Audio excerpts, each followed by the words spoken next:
you don't need to go into nursing anymore, at least not for now. You can stay home. We'll take care of you. Take some time off of school. Yeah. And for a Filipino family, like, this is night and day difference, right? Exactly. Like, whoa, what just happened? Wow.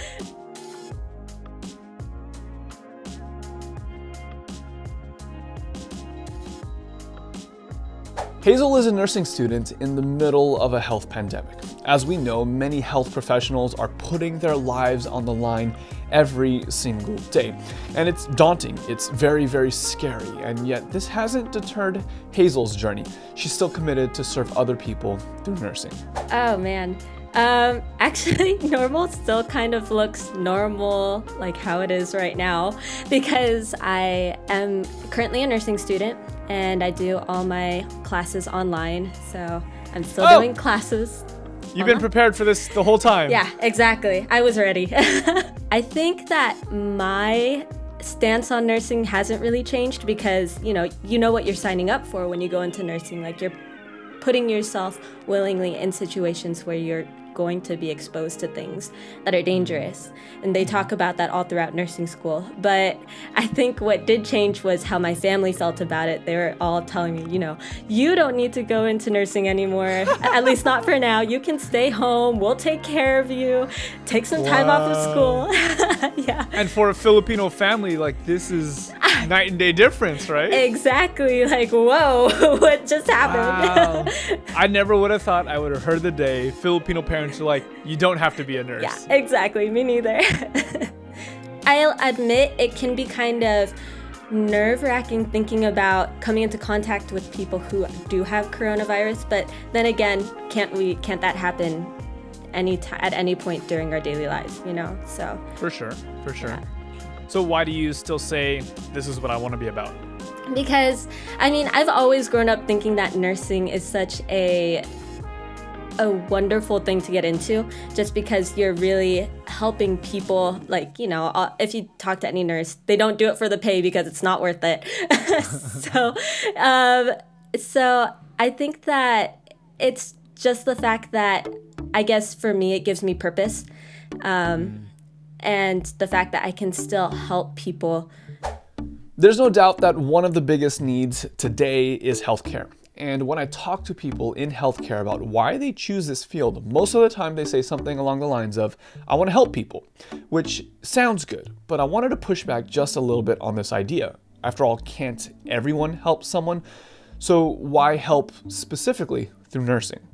It's true. You can help people just by, just the other day we went and bought groceries for a church member. That's helping people. You don't have to be a nurse to buy groceries for someone.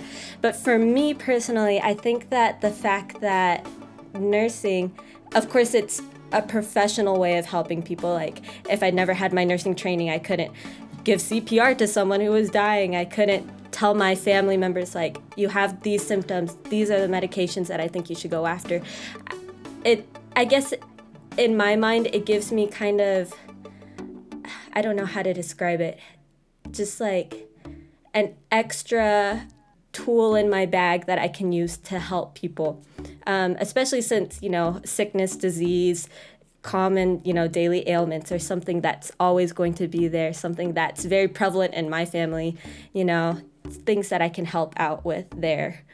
Just recently, we were able to go and help out a church member. Like I told you, we bought groceries, and it also helps that my mother works for, I guess you could say, elderly that are already unable to leave their house.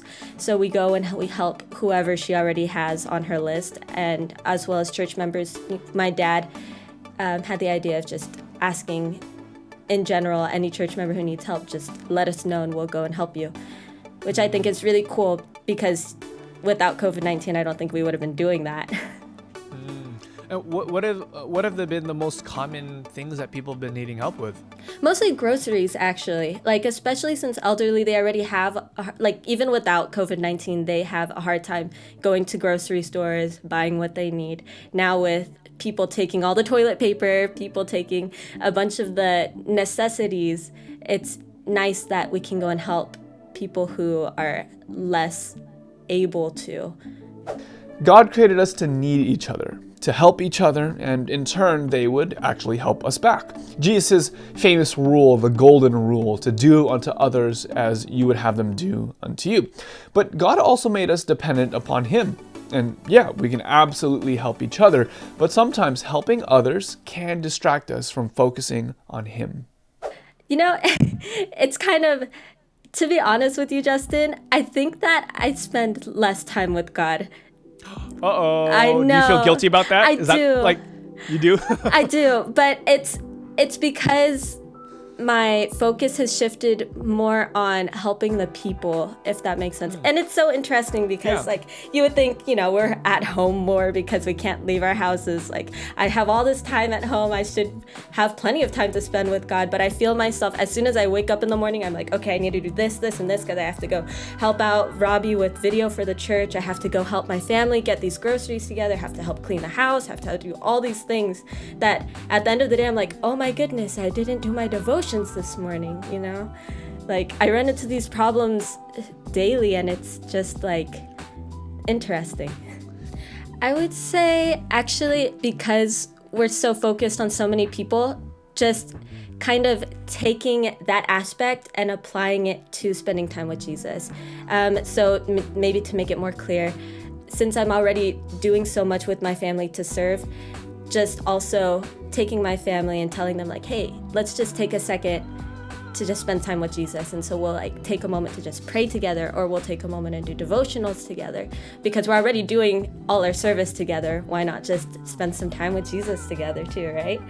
I agree that a lot of Adventists especially can get stuck in that rut of I'm reading all these things, but I'm not putting it into practice. I have the theory down pat, but I haven't practiced it. But I think for me personally, it's actually been the opposite, where I've always grown up okay, we need to serve, that I forget to fill myself. And I think actually for people who have grown up in a lot of ministry, a lot of people can also get stuck in that rut, where they get so focused on the ministry, get so focused on serving people that they forget to fill themselves with Jesus, and we tend to burn out. Hazel's story reminded me of the classic Mary and Martha story. Mary wants to sit at the feet of Jesus, and Martha is running around accomplishing all of her tasks. Now, of course, neither one of these are wrong. God does ask us to fellowship and take time with Him, but He also does invite us to take action, to do something, to help and to serve other people. Now, as many of us are finding, this balancing act can be really hard to juggle, just as Hazel has shared. But Hazel is acknowledging and bringing these two needs together. In this pandemic, we're seeing the needs of all people around us, but we're seeing our need for God grow more and more and more. So today, may you take time to not only fill your needs with God, but also to help the needs of those around you.